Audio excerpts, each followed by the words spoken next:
Hi, welcome to this session of understanding passage. ये आज तीसरा सेशन है पैसेज से रिलेटेड एक्सरसाइज का, जो कि हम लोगों ने शुरू किया है। दो वीडियोज़ इसके ऑलरेडी तुम्हारे पास पहुंच गए होंगे, जिसमें 1 to 10 तक वेरी शॉर्ट पैसेज को डिस्कस किया गया है। आज हम लोग 11 से शुरू करते हैं। इसमें उन लोगों के लिए जिन लोगों ने पहले के वीडियोस नहीं देखे हैं, एक बार बता देता हूं कि बहुत छोटे साइज का पैसेज इसमें दिया गया है। Your job is to understand the passage, और on the basis of that passage you are suppose to answer the question. Question में जो ऑप्शंस नीचे दिए गए हैं, उसमें से कौन सा ऑप्शन ऐसा है जो ऊपर दिए गए पैसेज को पूरी तरह से सपोर्ट करता है। This is the question. तो अगर तुम ठीक से इसको समझ लोगे पैसेज को, तो इस ऑप्शन को टिक करना तुम्हारे लिए मुश्किल नहीं होगा। चलो स्टार्ट करते हैं इस पैसेज को, पैसेज नंबर 11। सबसे पहले हम लोग क्या करते हैं कि पैसेज में या ऑप्शंस में जो भी डिफ़िकल्ट वर्ड्स है उसको अंडरलाइन करते हैं, पहले उसको डिस्कस करेंगे और फिर पैसेज को एक्सप्लेन करेंगे। यहाँ पे एक वर्ड है प्रिवेंट, फिर है प्रोवाइड, पहले भी आ चुका है। क्वालिटी की भी हिंदी बता दूंगा। फिर improve, instruct, protection, illumination, adequate. इतने वर्ड्स हैं पैसेज के जो तुम्हें जानना चाहिए। Now we come to options. यहाँ पे एक वर्ड है सोलली, इम्प्रॉपर। बी में कोई भी ऐसा वर्ड नहीं है जो तुम नहीं जानते होगे। फिर यहाँ पे है मैन मेड, इसके बारे में बात की जाएगी। फिर है अवॉइडेबल और अपर मोस्ट। बस इतने ही वर्ड्स हैं जिसका मीनिंग डिस्कस करना है। एक्सीडेंट, दुर्घटना। प्रिवेंट का मतलब होता है किसी चीज़ को रोकना, उसके लिए हम लोग वर्ड यूज़ करते हैं प्रिवेंट। इसी से बनता है वर्ड प्रिवेंशन। प्रिवेंशन का मतलब होता है किसी चीज़ से प्रिवेंट का मतलब होता है रोकना, और prevention is better than cure. कहा जाता है कि इलाज से बेहतर है प्रिवेंशन, ठीक है, उस चीज़ से बचना। क्वालिटी मीन्स गुणवत्ता। इम्प्रूव मीन्स किसी चीज़ को बेहतर बनाना। फिर एक वर्ड है इंस्ट्रक्ट। इंस्ट्रक्ट का मतलब होता है निर्देश देना। नेक्स्ट है प्रोटेक्शन। प्रोटेक्शन मीन्स सुरक्षा। फिर एक वर्ड यहाँ पे इल्यूमिनेशन दिया हुआ है। हम लोग वर्ड जानते हैं एलिमिनेशन। एलिमिनेट का मतलब होता है हटा देना, रास्ते से हटा देना। उसके लिए वर्ड हम लोग यूज़ करते हैं एलिमिनेट। जैसे मेरे पास यहाँ पे 5 ऑप्शंस दिए गए हैं, A, B, C, D, E। इसमें से कोई एक ही ऑप्शन सही होगा, बाकी 4 ऑप्शंस को एलिमिनेट करना होगा, और उसी से बनता है वर्ड एलिमिनेशन। बट यहाँ पे वर्ड है इल्यूमिनेशन। इल्यूमिनेशन मीन्स होता है प्रकाश व्यवस्था के लिए हम लोग वर्ड यूज़ करते हैं। लाइटिंग अरेंजमेंट के लिए वर्ड हम लोग यूज़ करते हैं इल्यूमिनेशन, लाइटिंग के लिए। एडिक्वेट मीन्स होता है पर्याप्त, ठीक है, उसकी इनकम एडिक्वेट है, इतनी है कि उसका काम चल जाता है। नेक्स्ट एक वर्ड है सोलली। सोल से बना हुआ वर्ड है solely. He is my soul companion, वह मेरा अकेला साथी है। अकेला से बना हुआ एडवर्ब है सोलली। प्रॉपर एक वर्ड होता है, प्रॉपर मीन्स समुचित, और उसी का उल्टा वर्ड है यहाँ पे इम्प्रॉपर। इम्प्रॉपर मीन्स असमुचित, जो चीज़ प्रॉपर नहीं है उसके लिए वर्ड यूज़ करते हैं इम्प्रॉपर, ठीक है। Next man made. Man made का मतलब मनुष्य के द्वारा बनाया गया। अगर अच्छी हिंदी की बात करें तो मानव निर्मित, वहाँ पे हम लोग इसको यूज़ करते हैं मैन मेड। अवॉइडेबल, अवॉइड का मतलब टालना, तो वैसी चीज़ जो टाली जा सकती है उसको हम लोग कहते हैं अवॉइडेबल। नेक्स्ट है upper most. Upper most means सर्वोपरि। सर्वोपरि के लिए वर्ड हम लोग यूज़ करते हैं अपर मोस्ट। जैसे तुम लोग स्टूडेंट हो तो स्टडीज़ तुम्हारे माइंड में अपर मोस्ट होना चाहिए, सबसे ऊपर होना चाहिए या सर्वोपरि होना चाहिए। इतने वर्ड्स थे इस पैसेज में जिसका मीनिंग तुम लोगों के लिए मैंने डिस्कस किया। Now we are going to explain the passage. Passage में क्या लिखा हुआ है ध्यान से सुनना, चूँकि पैसेज को अगर ठीक से समझ पाओगे तो फिर इस ऑप्शन में से सही आंसर खोजना तुम्हारे लिए बेहद आसान होगा। देखते हैं पैसेज क्या कहता है। Accidents on road can be prevented provided the quality of roads is improved. हाँ, यहाँ पे एक वर्ड मैंने नहीं बताया था। प्रोवाइड का मतलब होता है देना। जैसे I will provide support to you, और जब हम प्रोवाइडेड यूज़ करते हैं तो इसके लिए हिंदी वर्ड है बशर्ते। बशर्ते मतलब कंडीशन ये है, conditional. Accidents on road can be prevented provided the quality of roads is improved. सड़कों पर दुर्घटना को रोका जा सकता है। शर्त क्या है? शर्त यह है कि रोड की क्वालिटी को बेहतर बनाया जाए, नंबर 1। आगे कहता है and the drivers are instructed in safety rules, और जो ड्राइवर्स हैं उनको सुरक्षा के नियमों को बताया जाए। क्या क्या कंडीशन है? एक तो रोड के कंडीशन को इम्प्रूव करना, और दूसरा ड्राइवर्स को सेफ्टी रूल्स के बारे में बताना। और ड्राइवर्स को क्या करना चाहिए? Which they must follow for their own protection. और जो सुरक्षा के नियम बताए जाएं ड्राइवर्स को, उन नियमों को उन्हें मानना चाहिए या उसका पालन करना चाहिए। क्यों? क्योंकि ये जो नियम हैं ये उनकी अपनी सुरक्षा के लिए हैं। It is also necessary that the illumination on the roads is adequate. ये भी ज़रूरी है कि सड़कों पर प्रकाश व्यवस्था समुचित होनी चाहिए या प्रॉपर होनी चाहिए, पर्याप्त होनी चाहिए। So as to prevent accidents during nights. और अगर लाइटिंग अच्छी होगी, पर्याप्त होगी, तो रात में अंधेरे की वजह से जो दुर्घटनाएं होती हैं वो दुर्घटनाएं भी रुक जाएंगी या उनको टाला जा सकेगा। सो दिस इज द पैसेज। ठीक है, अब हम लोग देखते हैं कि जो स्टेटमेंट दिया हुआ है उसमें से बेस्ट स्टेटमेंट कौन सा है जो कि जिसको ये पैसेज सपोर्ट करता है। ठीक, पहला है A, road accidents are solely due to improper illumination. कहता है कि सड़क पर जो दुर्घटनाएं होती हैं उसका एकमात्र कारण है कि प्रकाश की व्यवस्था समुचित नहीं है, असमुचित है। ठीक है, ये स्टेटमेंट मेरा आंसर नहीं हो सकता क्योंकि एक्सीडेंट के और भी कारण बताए गए हैं, जैसे रोड की क्वालिटी, ड्राइवर्स को सेफ्टी रूल्स का माना जाना। ये दो और कारण इसके साथ जुड़े हुए हैं, सिर्फ प्रकाश व्यवस्था ही कारण नहीं है। इसीलिए ए मेरा आंसर नहीं होगा। We can safely eliminate this option A. Then we come to B, road accidents result in large number of deaths. ये सही बात है, भारत में या दुनिया में भी अगर देखा जाए तो सड़क दुर्घटनाओं से बहुत लोगों की मृत्यु होती है। The number is very high, this is A fact. But ऐसा नंबर ऑफ डेथ्स की कोई बात इस पैसेज में नहीं की गई है, इसीलिए हम इस स्टेटमेंट को भी एलिमिनेट कर सकते हैं। ठीक है, तो बी भी चला गया। C, road accidents are man made and are always avoidable.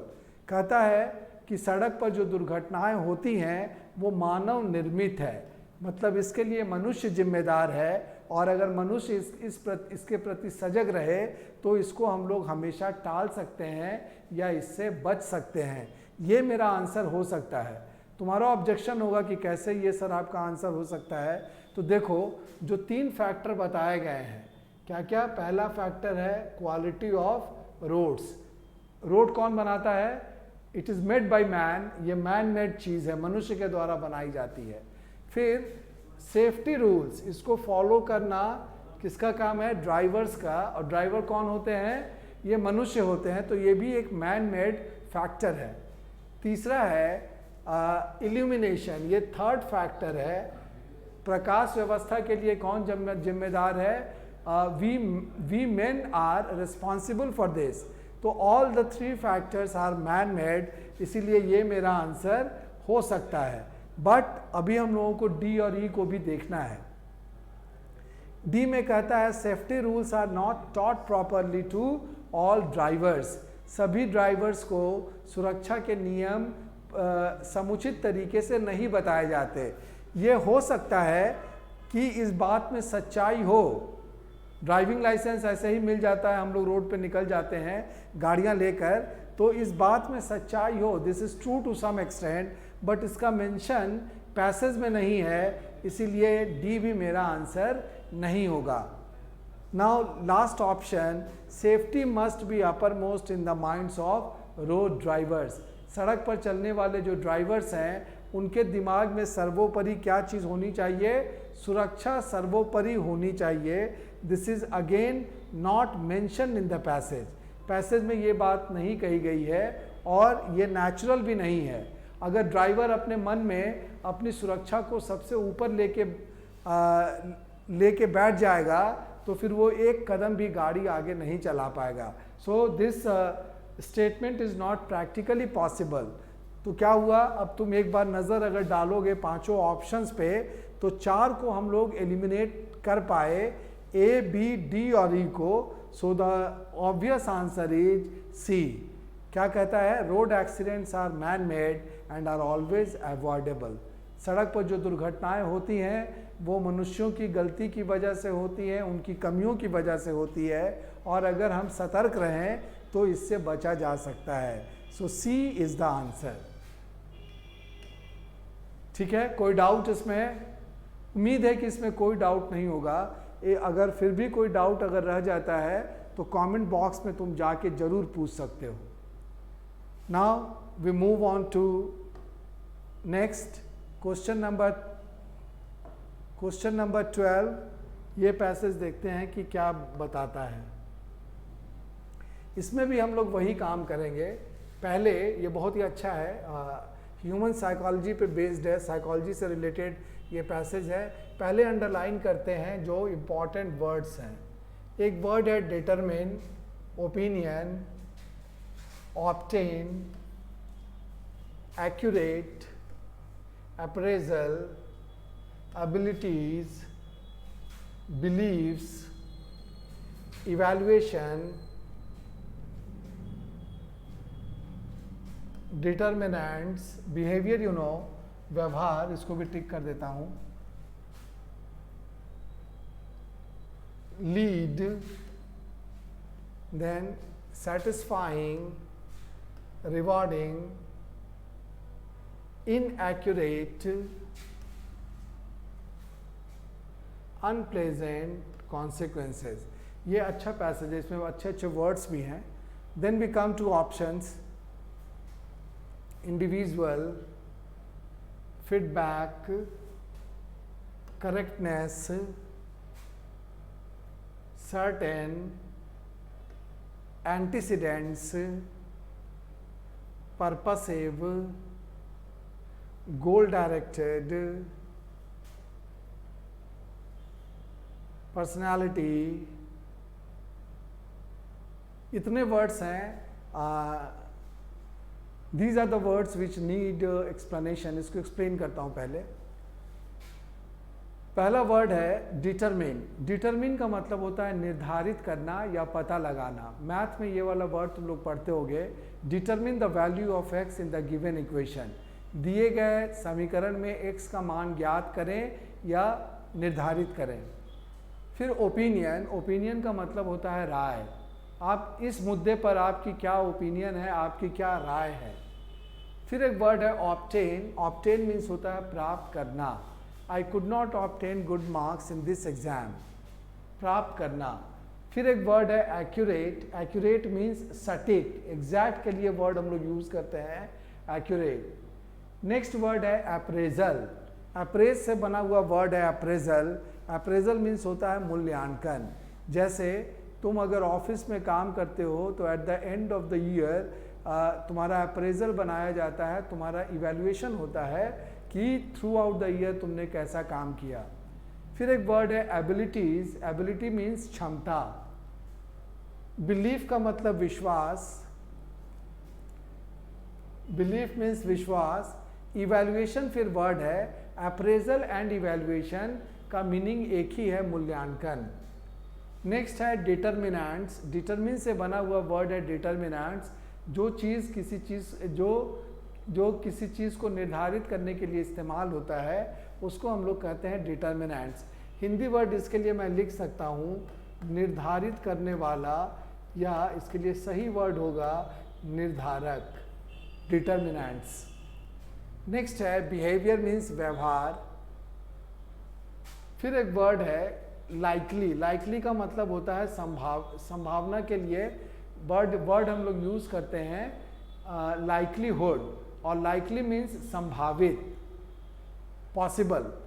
Lead का मतलब होता है किसी डायरेक्शन में ले जाना। लीड का दो मीनिंग है। एक तो लीड का मतलब बिताना भी होता है, जैसे I want to lead a simple life, मैं सादा या साधारण जीवन व्यतीत करना चाहता हूँ, वहाँ पर भी हम लोग इस वर्ड को यूज़ करते हैं। और अगर वर्ब के रूप में यूज़ करते हैं तो किसी दिशा में ले जाने के लिए, जैसे this road leads to Gandhi Maidan. ये रोड कहाँ जाती है? ये रोड हमें गांधी मैदान के तरफ ले जाती है। वहाँ पर हम लोग एज ए वर्ब यूज़ करते हैं। लीड को हम लोग कभी कभी नाउन के रूप में भी यूज़ करते हैं, और तब वहाँ पे इसका मीनिंग होता है बढ़त। जैसे पहली पारी में भारत को 203 रनों की बढ़त मिली, लीड मिली। इसी को हम लोग लेड के रूप में भी यूज़ करते हैं केमिस्ट्री में, शीशा, LEAD, स्पेलिंग सेम है। Then we come to next word satisfying. संतुष्टि देने वाला या संतोषप्रद, उसके लिए हम लोग वर्ड यूज़ करते हैं सेटिस्फाइंग। रिवॉर्डिंग का मतलब होता है पुरस्कार देने वाला, रिवॉर्ड से बना हुआ वर्ड है रिवॉर्डिंग। नेक्स्ट है इनएक्यूरेट। इनएक्यूरेट का opposite word inaccurate. Accurate means सटीक और इनएक्यूरेट मीन्स गलत या जो चीज़ एक्यूरेट नहीं है। अनप्लेजेंट का मतलब होता है, प्लेजेंट एक वर्ड है, प्लेजेंट इज एन एडजेक्टिव, उसका मतलब होता है सुखद, तो अनप्लेजेंट उसका अपोजिट वर्ड है, इसका मीनिंग होगा दुखद, दुखद। ठीक है। कॉन्सिक्वेंस, कॉन्सिक्वेंस एक अच्छा वर्ड एग्जाम में आता भी है। कॉन्सिक्वेंस का मतलब होता है परिणाम, रिजल्ट के लिए हम लोग वर्ड यूज करते हैं कॉन्सिक्वेंस। तो इतने वर्ड्स थे पैसेज में। Now we come to options. Seek का मतलब होता है चाहना, आई सीक योर परमिशन, चाहना या मांगना। फीडबैक यू नो, पहला तो वर्ड है इंडिविजुअल। इंडिविजुअल व्यक्ति के लिए यूज किया जाता है, एन इंडिविजुअल और a person. Feedback you know, feedback का मतलब जो तुमसे किसी चीज़ के बारे में अगर पूछा जाता है कि आपका अप्रेजल कैसा है, आप इसके बारे में क्या सोचते हैं, तो that is called your feedback. Feedback की हिंदी भी फीडबैक ही है। नेक्स्ट इवैल्यूएट का मतलब मूल्यांकन करना, इसी से बना हुआ वर्ड है इवैल्यूएशन। ये एक वर्ब है और इसका नाउन है इवैल्यूएशन। करेक्टनेस का मतलब होता है करेक्ट का मतलब होता है सही और शुद्ध, उसी से बना हुआ वर्ड है करेक्टनेस। करेक्टनेस ऑफ सेंटेंस, मतलब सेंटेंस में अगर सही है तो उसके लिए हम लोग एज ए नाउन यूज करते हैं करेक्टनेस। शुद्धता के लिए हम लोग इस वर्ड को यूज कर सकते हैं। नेक्स्ट है सर्टेन। सर्टेन मीन्स होता है निश्चित। फिर एक वर्ड है एंटीसीडेंट। एंटीसीडेंट, एंटीसीडेंट का मतलब होता है पूर्वज, जो हमसे पहले जनरेशन के लोग हैं, उसके लिए वर्ड हम लोग यूज़ करते हैं एंटीसीडेंट। या कभी कभी हम लोग इसको किसी वैसी घटना के लिए भी यूज़ कर सकते हैं जो पूर्व में घटित हुई हो, एंटीसीडेंट। नेक्स्ट है पर्पस से बना हुआ वर्ड है पर्पसिव। पर्पस मीन्स उद्देश्य और पर्पसिव मीन्स होता है उद्देश्यपूर्ण। नेक्स्ट है गोल डायरेक्टेड, मतलब किसी लक्ष्य के तरफ लक्ष्य के ओर जाने वाला, उसके लिए हम लोग वर्ड यूज करते हैं गोल डायरेक्टेड। नेक्स्ट है, लास्ट वर्ड है इस पैसेज का या उसके ऑप्शंस का, that is personality. Personality means होता है व्यक्तित्व। So these are the words involve in this passage. Now we discuss the meaning. People need to determine whether or not their opinions are correct and to obtain an accurate appraisal of their abilities. लोगों की क्या tendency होती है, लोग क्या चाहते हैं, वो ये देखना चाहते हैं कि उनके विचार सही हैं या गलत हैं। ये लोग ये पता लगाना चाहते हैं और साथ ही साथ वो ये भी देखना चाहते हैं कि उनकी जो क्षमताएं हैं उसका सटीक मूल्यांकन या एक्यूरेट मूल्यांकन हो रहा है या नहीं। ये मनुष्य की प्रकृति है जिसके बारे में लिखा गया है। आगे के लाइन में देखते हैं क्या लिखा है। The individual opinions and believes as well as an evaluation of his abilities are important determinants of his behaviour. किसी भी व्यक्ति के जो विचार होते हैं या उसके जो विश्वास हैं, साथ ही साथ उसकी क्षमताओं का जो मूल्यांकन दूसरे लोगों के द्वारा किया जाता है। ये दो फैक्टर्स ऐसे हैं जो महत्वपूर्ण भूमिका निभाते हैं कि उस व्यक्ति का व्यवहार कैसा होगा। मतलब दो इम्पॉर्टेंट फैक्टर्स हैं। पहला फैक्टर क्या है कि किसी भी व्यक्ति की राय और उसके विश्वास, ये एक फैक्टर है। साथ ही साथ दूसरों के द्वारा उसके क्षमताओं का जो मूल्यांकन किया गया है, ये दो चीज़ें मिलकर ये निर्धारित करती हैं कि उस व्यक्ति का व्यवहार अच्छा होगा या खराब होगा। ठीक है, आगे लिखता है पैसेज में, correct opinions and accurate appraisals of ability from others are likely to lead to satisfying और रिवॉर्डिंग बिहेवियर। अगर विचार सही है और साथ ही साथ अगर उसकी क्षमताओं का मूल्यांकन दूसरों के द्वारा सही किया गया है, एक्यूरेट किया गया है, तो उस व्यक्ति का जो व्यवहार होगा वो संतोष देने वाला होगा या अच्छा होगा। रिवॉर्डिंग का मतलब यहाँ पे हम लोग यूज़ करते हैं अच्छा। ठीक है, और अगर इसको एक्सप्लेन कर देंगे और एक एग्जाम्पल से तो बिल्कुल क्लियर होगा।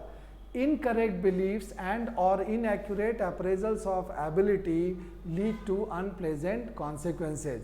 लेकिन अगर किसी व्यक्ति के विश्वास अगर खराब हैं या गलत हैं, साथ ही साथ उसकी क्षमताओं का मूल्यांकन दूसरे लोगों के द्वारा अगर सही तरीके से नहीं किया गया तो इसका परिणाम दुखद होता है। ये ह्यूमन नेचर पर बेस्ड एक बहुत ही इंफॉर्मेटिव और बहुत सही पैसेज तुम्हारे सामने है, जो कि ह्यूमन साइके पर बेस्ड है, मनुष्य के मनोविज्ञान पर बेस्ड है, और ऐसा होता भी है। जैसे इसका एक एग्जांपल देता हूँ तब ये पैसेज क्लियर हो जाएगा। मान लो कि मैं एक टीचर हूँ, तुम्हारे सामने अभी क्लासेस ले रहा हूँ। तुमसे मान लो कि हमारे कोचिंग ने फीडबैक मांगा, और कभी कभी ऐसा होता है कि स्टूडेंट्स लोग बदमाशी करता है। अपने तरफ से मैं पूरी ईमानदारी से पढ़ाता हूँ और ये उम्मीद करता हूँ कि तुम लोगों की तरफ से ऑनेस्ट फीडबैक मैनेजमेंट को मिलना चाहिए कि सर कैसा पढ़ाते हैं। और अगर तुम लोगों ने इसमें बदमाशी कर दी, कुछ उल्टा पुल्टा अगर बोल दिया, तो क्या होगा? इसका मतलब कि तुम्हारे द्वारा जो मेरा अप्रेजल किया गया, मेरा जो इवैल्यूएशन किया गया, वो इनकरेक्ट हो गया। ठीक है, फिर क्या होगा? अगले क्लास से मुझे पता चल जाएगा, मैनेजमेंट मुझे ये बात बताएगी कि इस बैच में सर आपका फीडबैक अच्छा नहीं मिला है, your students are not satisfied with your lectures. वे लोग आपके परफॉर्मेंस से खुश नहीं हैं।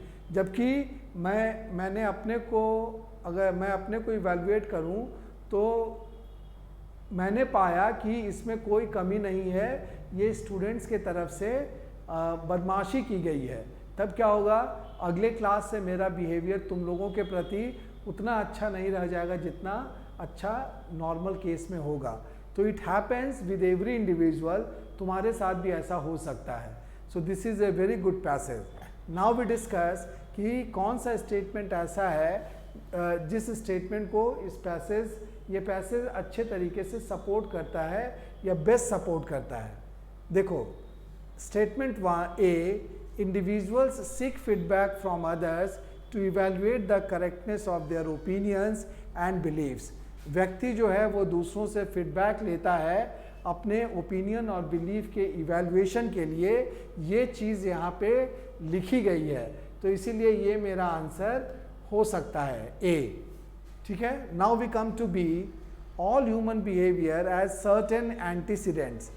इसका मीनिंग ये है कि मनुष्य का जो सभी व्यवहार है वो पहले के जैसा होता है या पूर्वजों के जैसा होता है. हो सकता है कि ये स्टेटमेंट सही भी हो, but this is not mention in the passage. Antecedents की कोई बात पैसेज में नहीं की गई है, इसीलिए स्टेटमेंट बी सही नहीं होगा. Then we come to C, all human behaviour is purposive and goal oriented. मनुष्य के सभी व्यवहार में कोई ना कोई पर्पस छुपा होता है, कोई ना कोई उद्देश्य छुपा रहता है और वो किसी लक्ष्य के तरफ डायरेक्टेड होता है, निर्धारित होता है. ऐसा भी पैसेज में नहीं लिखा गया है, तो ये भी मेरा आंसर नहीं होगा. अब देखते हैं D, all individuals want rewards and avoid punishment. हाँ, this is a psychological fact. हम लोग ऐसा चाहते हैं कि हम लोगों को हमेशा रिवॉर्ड मिले और कभी भी कोई पनिशमेंट ना मिले. This is a fact, but this fact has not been mention in the passage. लेकिन ये पैसेज में लिखा नहीं गया है, तो इसीलिए डी भी मेरा आंसर नहीं होगा. लास्ट ऑप्शन है, individuals personality determine his social behaviour. किसी भी व्यक्ति का जो व्यक्तित्व होता है वो ये निर्धारित करता है कि उसका समाज के प्रति या समाज में उसका व्यवहार कैसा होगा. ये भी एक साइकोलॉजिकल फैक्ट है, ये दोनों एक दूसरे से रिलेटेड हैं, but this fact has not been described और मेंशन इन द पैसेज, इसीलिए ई भी मेरा आंसर नहीं होगा. सो हम लोगों ने क्या किया, बी को एलिमिनेट किया, सी को एलिमिनेट किया, ऑप्शंस डी और ई को भी एलिमिनेट किया, and we are now left with only one option, that is A. इसीलिए इस पैसेज का आंसर क्या होगा, इसका आंसर होगा ए. ठीक है. बहुत ही बेहतरीन पैसेज था ये, और मैंने अपने तरफ से इसको अच्छे तरीके से एक्सप्लेन किया है. तुमको अगर कोई भी दिक्कत हो तो फिर एक बार दो बार इसको सुन लेना, सुनने के बाद बिल्कुल क्लियर हो जाएगा, और तब तुम भी इंडोर्स करोगे कि सर इसका आंसर ए ही होगा. ठीक है. Now we move on to next passage, passage number 13. ये भी एक बहुत ही बेहतरीन पैसेज है. इससे भी तुम्हें काफ़ी जानकारी मिलेगी and you will be enriched. अब इसमें देखते हैं कि कौन कौन से words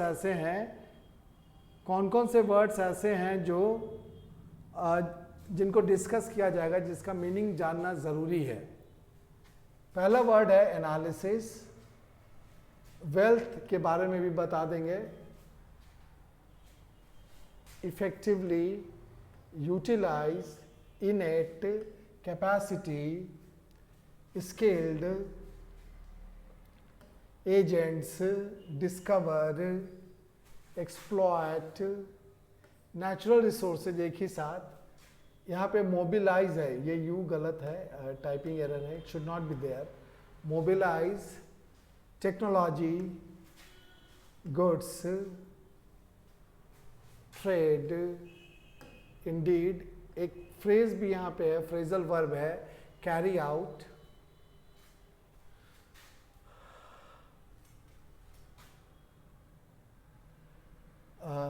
sense, national unity, prosperous, economy. इतने वर्ड्स हैं जो कि पैसेज में दिए गए हैं और जिसका मीनिंग मैं तुम लोगों के साथ डिस्कस करूंगा. Now we come to statements. reside, vital, constitute, ultimate, capital, active, ultimate से बना हुआ वर्ड यहाँ पर अल्टीमेटली भी है, इफेक्टिव, यहाँ पे एक वर्ड है प्लानिंग, अभी दिखेगा तुम लोगों को, प्लानिंग,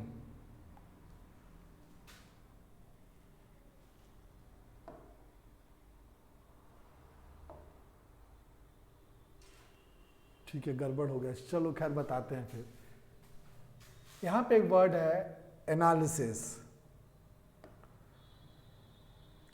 एनालिसिस मीन्स होता है विश्लेषण, हिंदी वर्ड इसके लिए है विश्लेषण। तुम लोग अपने कॉपी में नोट करते जाना।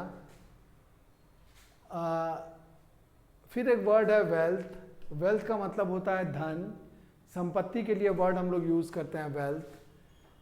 डेवलप मीन्स विकसित करना।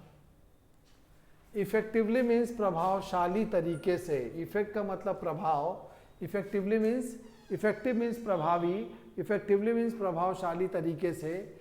यूटिलाइज का मतलब उपयोग करना। इनेट, इनेट का मतलब होता है जो चीज़ किसी के अंदर विद्यमान रहती है, आंतरिक के लिए वर्ड हम लोग यूज़ करते हैं इनेट। जैसे हर एक व्यक्ति में कुछ ना कुछ आंतरिक गुण होता है, क्षमता होती है, तो वहाँ पे हम लोग वर्ड यूज़ करते हैं इनेट। कैपेसिटी मीन्स क्षमता। स्किल्ड का मतलब होता है कुशल। स्किल वर्ड हम लोग कई बार यूज कर चुके हैं। स्किल मीन्स कौशल और स्किल्ड मीन्स कुशल। ह्यूमन एजेंट्स का मतलब वैसा व्यक्ति जो किसी काम में लगा रहता है, उसके लिए हम लोग वर्ड यूज करते हैं एजेंट, ह्यूमन एजेंट्स। डिस्कवर का मतलब पता लगाना। You need to discover the fact, सच्चाई का पता लगाओ। फिर एक वर्ड है एक्सप्लॉयट। एक्सप्लॉयट मीन्स होता है दोहन करना। एक्सप्लॉयट नेचुरल रिसोर्सेज मतलब प्राकृतिक जो संसाधन है उसका उपयोग करना या दोहन करना। नेचुरल रिसोर्स का मतलब प्राकृतिक संसाधन। एक वर्ड यहाँ पे है मोबिलाइज, यू गलती से लिखा गया है, टाइप हो गया है। मोबिलाइज का मतलब होता है एक डायरेक्शन में ले जाना, एक दिशा देना, उसके लिए वर्ड हम लोग यूज करते हैं मोबिलाइज। कैपिटल मीन्स पूंजी। टेक्नोलॉजी मीन्स तकनीक। प्रोड्यूस का मतलब होता है उत्पन्न करना। गुड्स का मतलब सामान। कैरी आउट, कैरी आउट का मतलब होता है किसी चीज़ को करना, उसके लिए हम लोग वर्ड यूज़ करते हैं कैरी आउट। कभी कभी आज्ञा के पालन करने के लिए भी हम लोग इसी फ्रेज को यूज़ करते हैं। ट्रेड का मतलब होता है व्यापार। इंडीड का मतलब होता है सचमुच, इन रियलिटी, इंडीड। फिर अनेबल मीन्स असमर्थ। ह्यूमन रिसोर्सेज मीन्स मानव संसाधन। बिल्ड का मतलब होता है बनाना, इसी से वर्ड बनता है बिल्डिंग। पॉलिटिकल सिस्टम मतलब राजनीतिक व्यवस्था। पॉलिटिकल सिस्टम, राजनीतिक व्यवस्था। नेशनल यूनिटी, राष्ट्रीय एकता। और प्रॉस्परस मीन्स समृद्धशाली, समृद्धशाली। इकॉनमी मीन्स अर्थव्यवस्था। इतने वर्ड्स थे जो कि पैसेज में थे। Now we discuss the words given in the statements. Statement A में रेजाइड का मतलब होता है रहना, इसी से वर्ड बनता है रेसिडेंस। उसके बाद एक वर्ड है वाइटल। वाइटल मीन्स महत्वपूर्ण, जैसे ये एक वाइटल इंफॉर्मेशन है, बहुत इंपॉर्टेंट। रोल मीन्स भूमिका। कॉन्स्टिट्यूट, कॉन्स्टिट्यूट मीन्स होता है बनाना, किसी चीज़ की संरचना करना, और इसी से वर्ड है कॉन्स्टिट्यूशन मीन्स संरचना। और वही कॉन्स्टिट्यूशन यूज़ किया जाता है संविधान के लिए भी। अल्टीमेट का मतलब होता है अंततः, आखिरकार, या जो लास्ट जो चीज़ होती है दैट इज़ कॉल्ड अल्टीमेट। ठीक है, जैसे सर्वश्रेष्ठ के लिए भी कभी कभी हम लोग इस वर्ड को यूज़ करते हैं। जैसे यहाँ के मोमो का जो टेस्ट है वो अल्टीमेट है, वहाँ पे हम लोग इसको यूज़ करते हैं। फिर है कैपिटल का बता दिया, पूंजी। एक्टिव मीन्स सक्रिय। फैक्टर्स का हिंदी होता है कारक। देन उसी अल्टीमेट से बना हुआ है अल्टीमेटली मीन्स अंततः या फाइनली। प्रॉपर मीन्स समुचित। इफेक्टिव मीन्स प्रभावशाली। प्लानिंग का हिंदी भी प्लानिंग होता है, या हिंदी इसके लिए हम लोग वर्ड यूज़ करते हैं प्लानिंग के लिए योजना, प्लानिंग। और कोऑर्डिनेशन ये एक अच्छा वर्ड है, लेकिन इसकी हिंदी भी मैं जानता हूँ समन्वय। मेरे साथ एक एडवांटेज है, माँ सरस्वती की कृपा है कि जितने भी इंग्लिश वर्ड्स होते हैं उसका एग्जैक्ट हिंदी मीनिंग मुझे पता होता है। ज़्यादातर लोगों के साथ ऐसा नहीं होता, अगर वो इंग्लिश वर्ड है तो बोलेंगे कि अरे यार इसका मीनिंग यही होगा, यहाँ तक आ रहा है लेकिन निकल नहीं रहा है। But that is not the case with me. जो भी इंग्लिश वर्ड है उसका एग्जैक्ट हिंदी मीनिंग तुमको देखने को मिलेगा।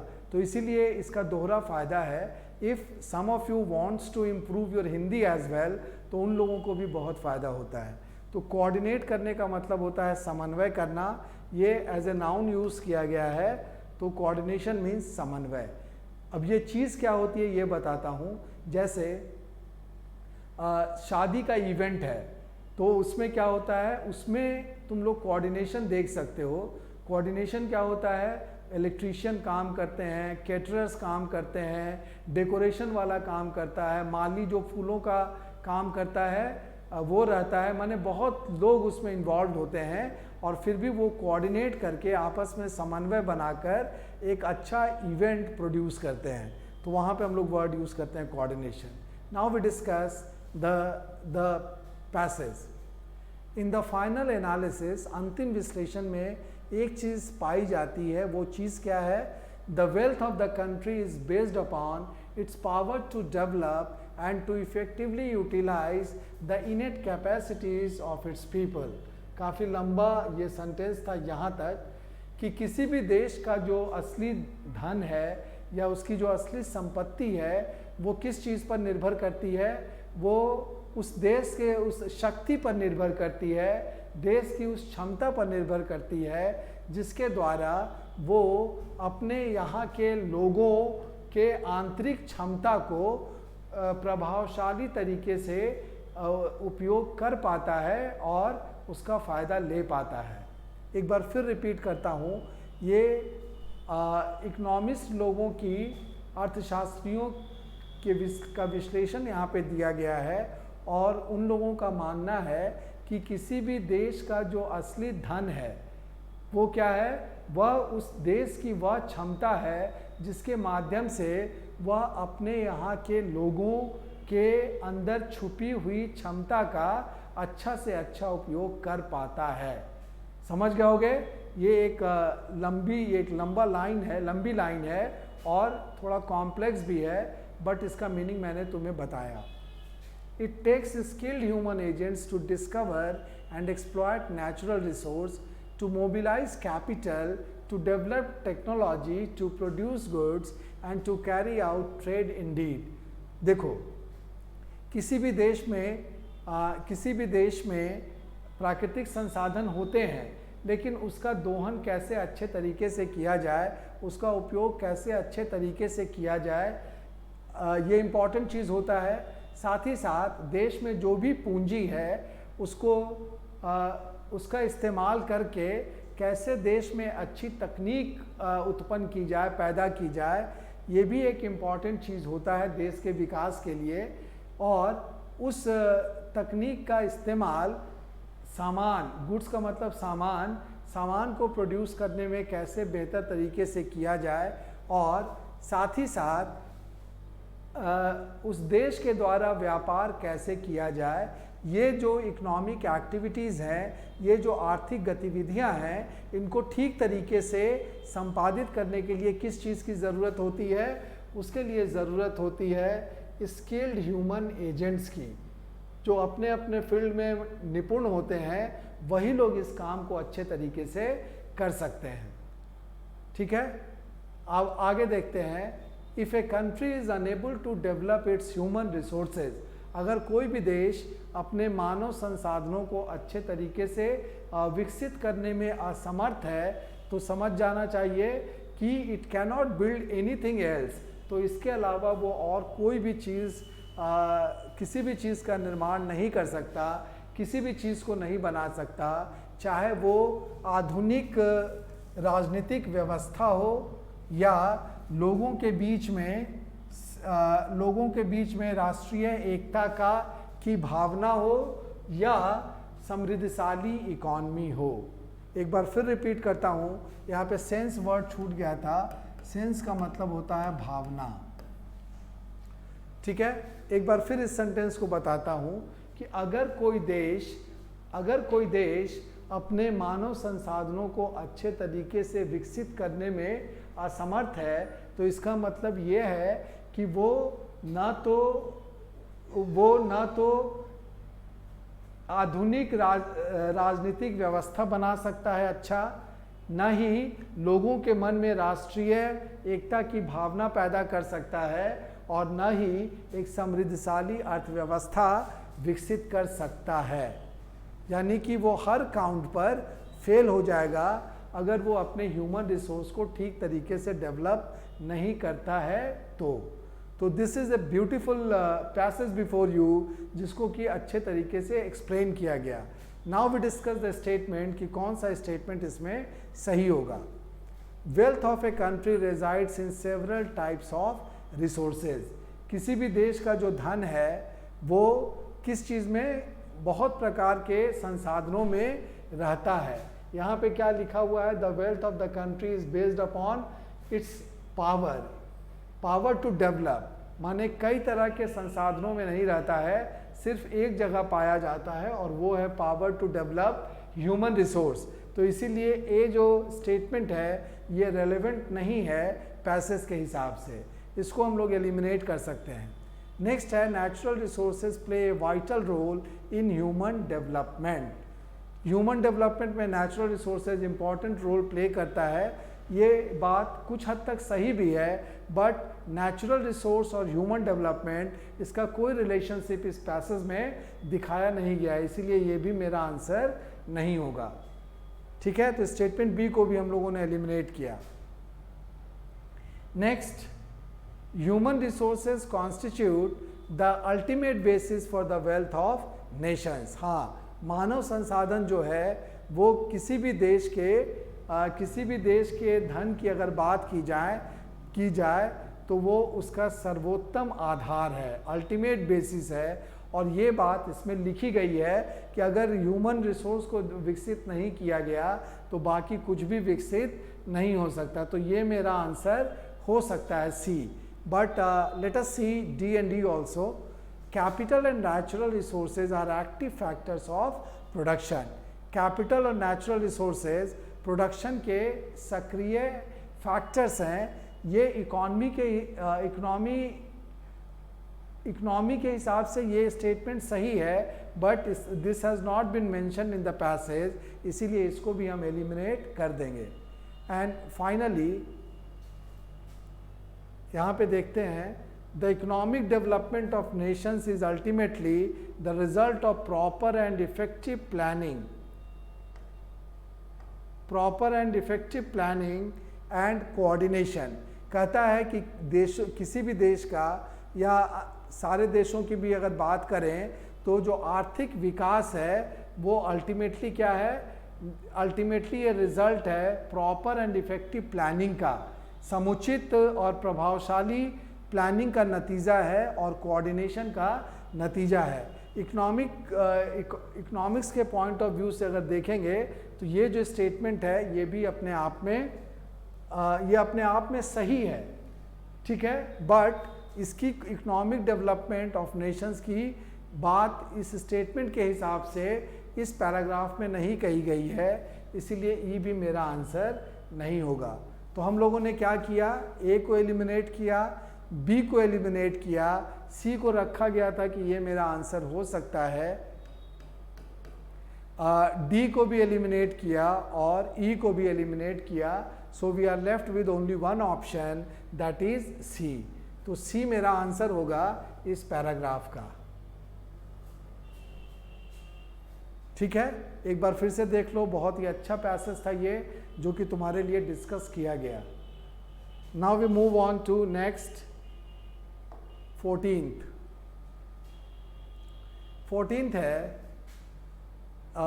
इसमें भी पहले अंडरलाइन करते हैं कौन कौन सा वर्ड है। फंक्शन,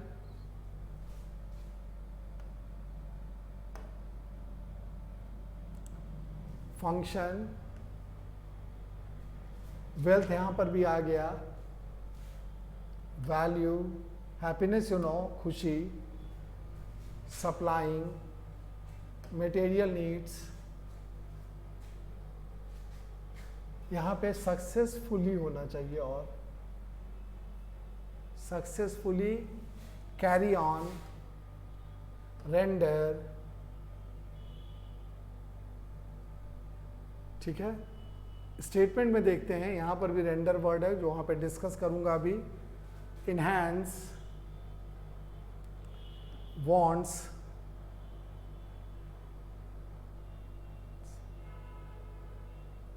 वेल कंडक्टेड,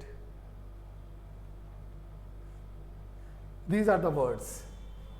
देखते हैं, फंक्शन का मतलब होता है क्रिया या कार्य, उसके बाद वेल्थ का धन, वैल्यू का मतलब होता है, वैल्यू का मतलब भाव होता है, वैल्यू का मतलब मूल्य भी होता है। सोशल वैल्यूज मीन्स सामाजिक मूल्य, ठीक है। हैप्पीनेस मीन्स खुशी। सप्लाई का मतलब होता है आपूर्ति करना, कोई भी चीज़ सप्लाई करने का मतलब आपूर्ति करना, सही वर्ड है।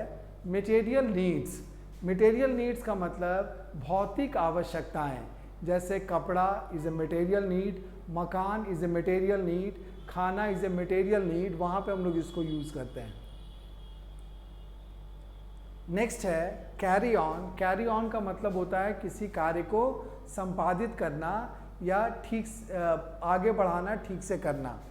रेंडर का मतलब होता है देना, प्रोवाइड करना, उसके लिए हम लोग वर्ड यूज़ करते हैं रेंडर।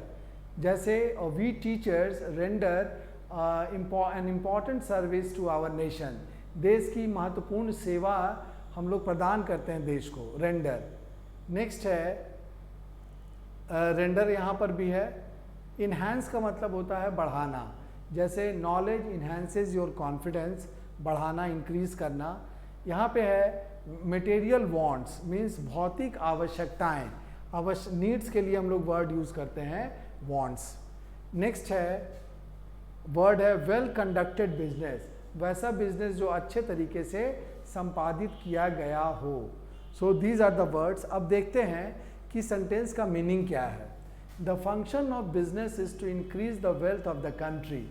बिजनेस किसी भी देश में अगर चलाया जाता है तो उसका उद्देश्य होता है कि देश में जो वेल्थ है वो बढ़े, धन संपदा देश की बढ़नी चाहिए, and the value and happiness of life. साथ ही साथ इसका इनडायरेक्ट असर भी होता है लोगों के जीवन में, जीवन के मूल्य और उसकी खुशी भी बढ़ती है।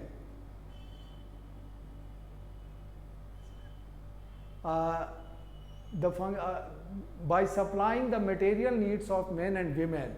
और ऐसा कैसे होता है, जो भी स्त्री और पुरुष हैं, बिजनेस क्या करता है, यहाँ पे लिखना चाहिए मुझे, business does this by supplying the material needs of men and women. और बिजनेस क्या करता है, ये जो चीज़ है लोगों के जीवन की खुशी और मूल्य को बढ़ाने का, ये काम बिजनेस के द्वारा कैसे किया जाता है कि स्त्री और पुरुषों के भौतिक आवश्यकताओं की पूर्ति करता है। इसी से हमारे मन में खुशी आती है। When the nation's business is successfully carried on, अगर किसी देश में का जो व्यवसाय है सफलतापूर्वक चलते रहता है, इसका मतलब ये समझ जाओ कि it renders public service of the highest value. तो बिजनेस क्या है, बिजनेस हाईएस्ट लेवल का, मतलब सर्वश्रेष्ठ कोटि का पब्लिक सर्विस देता है, लोगों की सेवा देता है। मीन्स अगर किसी देश में बिजनेस अच्छा चल रहा है तो समझ जाओ कि वहाँ के लोगों को अच्छी से अच्छी सेवा उन बिजनेसमैन लोगों के द्वारा मिल रही है। So this is the meaning of the passage. Now we discuss the statement. Statement में क्या कहा गया है, all businesses which render public service are successful. वैसे सभी बिजनेस जो लोगों के लोक सेवा के लिए चलाए जाते हैं वो सफल होते हैं। ये कोई ज़रूरी नहीं है, जैसे मान लो बहुत से कोचिंग इंस्टीट्यूट खुलते हैं जिसका उद्देश्य होता है कि लोगों की सेवा की जाए, but not all the coaching institutes become successful. So this statement is not correct, और इसकी कोई बात स्टेटमेंट में भी नहीं की गई, पैसेज में भी नहीं की गई है, इसीलिए हम लोग इसको एलिमिनेट कर सकते हैं। Then we come to statement B, human happiness is enhanced only by the increase of material wants. भौतिक आवश्यकताओं को बढ़ाने से ही, सिर्फ भौतिक आवश्यकताओं को बढ़ाने से ही मनुष्यों में खुशी बढ़ सकती है। This is not true, practically भी ये सही नहीं है और इसका मेंशन पैसेज में भी नहीं किया गया है। So this can not be our answer. Then we move on to option number C, the value of life is increased only by the increase of wealth. कहता है कि जीवन का मूल्य कैसे बढ़ सकता है, सिर्फ धन को या संपत्ति को बढ़ाने से। ये भी सही नहीं है, प्रैक्टिकली भी नहीं सही है और मेंशन भी नहीं किया गया है। So this can not be the answer. Next option D, the material needs of men and women are supplied by well conducted business. हाँ, अगर बिजनेस अच्छे तरीके से चलता है, वेल कंडक्टेड बिजनेस लिखा हुआ भी है वहाँ पे, अच्छे तरीके से संपादित होता है, तो वो क्या करेगा, वो मटेरियल नीड्स को पूरा करेगा। स्त्रियों और पुरुषों के मटेरियल नीड्स को अच्छे तरीके से पूरा करेगा। ये बात स्टेटमेंट में, पैसेज में कही गई है, तो ये मेरा आंसर हो सकता है। And now finally statement E, business is the only field of activity which increases happiness. Business ही एकमात्र ऐसा एक्टिविटी का क्षेत्र है जो हैप्पीनेस को बढ़ाता है। This is not true in real life. वास्तव में ऐसा नहीं है। बिजनेस के अलावा भी बहुत सी एक्टिविटीज़ ऐसी हैं जो तुम्हारे खुशी को बढ़ा सकती है, तो ये स्टेटमेंट भी सही नहीं होगा। तो हम लोगों ने क्या किया, स्टेटमेंट्स ए को एलिमिनेट किया, बी को एलिमिनेट किया, सी को एलिमिनेट किया और ई को एलिमिनेट किया। And now we are left with only one option, that is D, जो कि इस पैसेज के हिसाब से बिल्कुल अप्रोप्रिएट स्टेटमेंट है। So this way we can do this exercise. इससे क्या होता है, जो भी चीज़ लिखी गई है कहीं पर भी क्वेश्चन पेपर में या कहीं पर भी तुमको रिटन मटेरियल अगर दिया गया है, उसको पढ़कर समझने की ज़रूरत है, उसको कॉम्प्रहेंड करने की ज़रूरत है, और उसके बेसिस पे कुछ क्वेश्चन आंसर करने की ज़रूरत है, तो तुम इसको अच्छे तरीके से कर सकते हो। उम्मीद है कि यह सेशन तुम लोगों को अच्छा लगा होगा, तो इसको अपने दोस्तों के बीच में ज़्यादा से ज़्यादा शेयर करना, ताकि उन लोगों को भी इस डिस्कशन का फ़ायदा मिले। अगले सेशन में हम लोग फिर आगे के पैसेजेस को पढ़ेंगे, जो कि तुम्हें काफ़ी इनरिच करेंगे, तुम्हारी वोकैबुलरी भी बढ़ेगी, और साथ ही साथ कैसे हम पैसेज को समझ सकते हैं, कैसे हम लोग लॉजिकल आंसर तक पहुंच सकते हैं, ये भी सीखने को मिलेगा। मिलते हैं अगले वीडियो में नए पैसेजेस के साथ, नए एक्सप्लेनेशन के साथ। Till then, take very good care of your self and your family members. Thank you.